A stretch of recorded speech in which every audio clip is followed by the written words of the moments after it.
Isang magandang umaga po mga kananay. Ito na naman po ako ngayon. Nandito po ako, nagliligpit po ako ng mga damit at mga towel po. Hinahanger ko na lang po. At saka po ay nagtutupi po ako ng mga damit na nakahangir. Alam nyo na po ano yun, sikwet.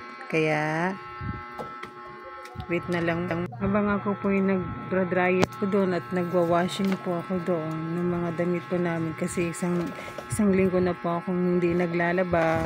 Kanganina lang po ako naglalaba kaya nilubos-lubos ko na po habang may mainit na konting. Nung nandito po ako sa loob ng aming kwarto ay nagluluto po ako ng ulam namin na sitaw.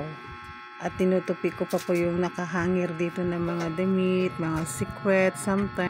Kasi po yung dalawa ko pong chikiting nandun po sa labas. Naglalaro po sila kasama ang kanyang papa.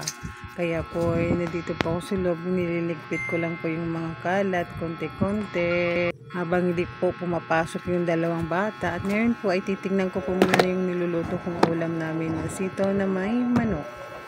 Kaya po titignan ko kung luto na po. Hindi pa po kasi na kasasalang ko lang po. Kaya titignan ko lang po siya. Pasensya na po kayo sa aking pagsasalita kasi nahihiya pa po ako minsan. Kaya pangalawang beses ko lang po itong pag-voice. Sorry po. Yung po nagbo-voice ako, tawan-tawa sa akin yung anak ko. Yan na po, balik po tayo sa linuluto ko po ngayon na ulam. Nandito na po ako sa labas. Nagwa-washing po ako. Ngayon po natatapos na po yung damit na first batch na nilagay ko po sa washing. Ay, first batch talaga. Ay naku, akala ko anong first batch. Yan na po ay yung mga damit po. Kaya kinuha ko na po yung nasa may loob ng washing. At papalitan ko po yan mamaya ng panibagong batch.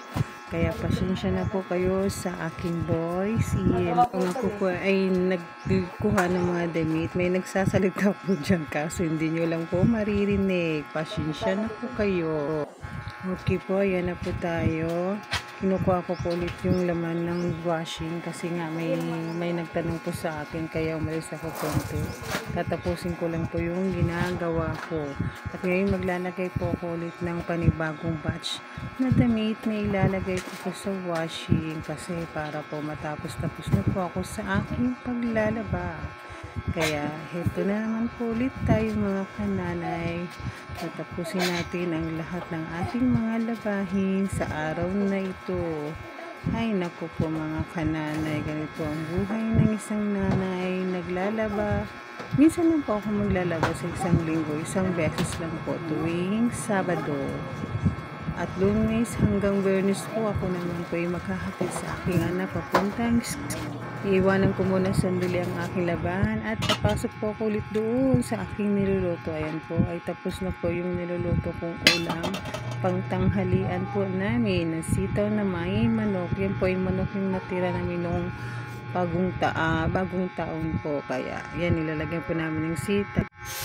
At ako po katapos ko lang po naligo. Ayun, nandito po kami sa labas ng bahay kasi yung asawa ko po may ginagawa po doon sa higaan sa kwarto po namin. Kaya dito muna kami sa labas. Yung po mga labahin po na natatapos ko na po kanina.